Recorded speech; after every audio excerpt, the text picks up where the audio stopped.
Hi, my name's Megan Piles, BCBA with Teach Me ABA, powered by Piles and Associates. Thanks for tuning in to the second part of our series about getting into graduate school. Today, we'll be discussing how to find a graduate program that aligns with your interest, the differences between clinical and research-based programs, how to participate in undergraduate research, how to find pass rates for different universities, and taking the GRE.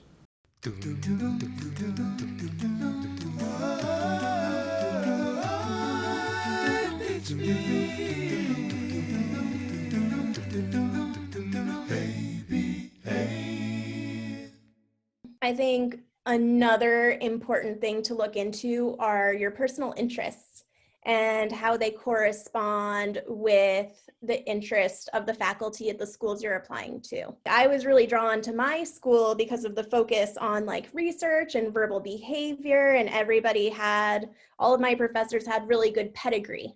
And so I knew, that they had studied under people who studied directly under Skinner. And because I'm a huge nerd, that was something that really intrigued me. I really wanted that. And so, the research interest, and you can figure that out by just looking at the professors who were at the graduate program and just seeing what publications they've had. Another thing to consider is, do you want to go to a clinical program or do you want to go to a research-based program? If you want a PhD eventually, then you probably want to go to a program where they give you the option of doing a thesis. Most PhD programs look for, do you have research experience? Have you done this in the past? Being able to do a thesis is really important. Otherwise, you'll have to do a thesis and a dissertation in your PhD program, but you'll also be less likely to get accepted to those higher level graduate programs. But if you're more interested in clinical work, then you probably don't want to go to a research-based program. There are some programs where you're just doing basic research, which is really cool, but it won't train you for doing like a lot of the clinical procedures.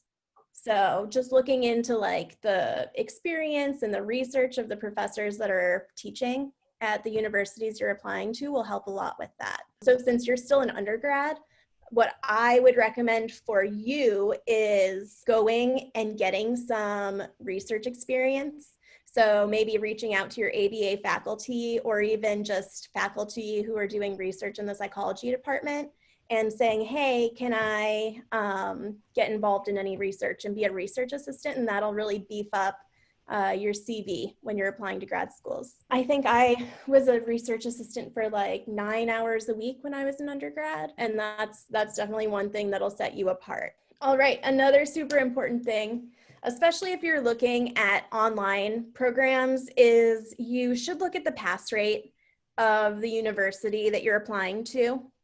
And that's listed on bacb.com. I think it's really important to look at that because it shows the quality of the program.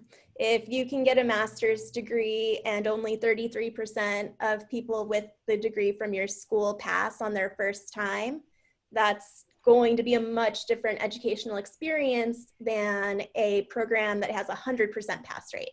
I would say aim high, but also have a backup school. But definitely, you don't want to spend your money on a school that's not going to prepare you to pass the exam. You don't want to have to come out of your master's program and think, oh, I don't know anything that's on this exam, right? Like you just spent 2 years and thousands of dollars on your education. You should be pretty set at that point to take your exam. You should be feeling pretty comfortable. But there are also other artifacts that affect the pass rate, like the acceptance rates of a certain school. If they accept everyone, then there's a greater number of people who may not have the best GPA, or they may not have a good GRE score. They may just not be good test takers. And so that's, the BACB pass rate isn't strictly a measure of the quality of a school, but it's kind of a combination of the quality of education that you get and the type of students that they accept. Okay, another thing that you want to look at are the requirements, and these can all be found on your graduate school's websites. They'll tell you the minimum GPA that you need to attend. Sometimes there's wiggle room if you have a really good experience or a really good GRE score or great letters of recommendation. They may make some adjustment for you if you have that lower GPA. Also GRE. So some schools require a GRE, some don't. Uh, how how did you take the GRE? Mhm. What is your experience from that? So when I took the GRE, I was an older student and I hadn't taken a math class in like 10 years. So I just took a mock exam, identified my areas of weakness, and then I just spent all my time studying the areas of weakness, just mostly like Pythagorean theorem and all that like math. And then like I had a bunch of flashcards for vocab. And you guys also like you have this little community, like the four of you. So if you wanted to get together and study, or like, here, will you make flashcards for Pythagorean theorem, and I'm going to make flashcards for some other, I can't remember any other math jargon but besides that. For some other aspect. I think it's helpful. I think it's worth it to take the GRE because it does open up your options for universities. But I'm also like a super nerd who applied to 13 schools. I'm curious on when should you study and when should you take a test, like that break period to study? Yeah, what I did was I started studying in the spring, the year that I was planning to apply. So I was applying in fall of 2014. And so I started studying that spring before, just to give myself enough time. I'm also just the type of person who doesn't like to time crunch. I don't like to put things off till the last minute. It's just I would spend the entire time that I was procrastinating thinking about the task anyways. So I just like to, get things done slow and steady, which also leads to better learning. So that's what I would recommend, is just spreading it out. Yeah, so all the information that we just talked about can be found, the pass rates on the BACB website, and everything else you can find out on the school's website.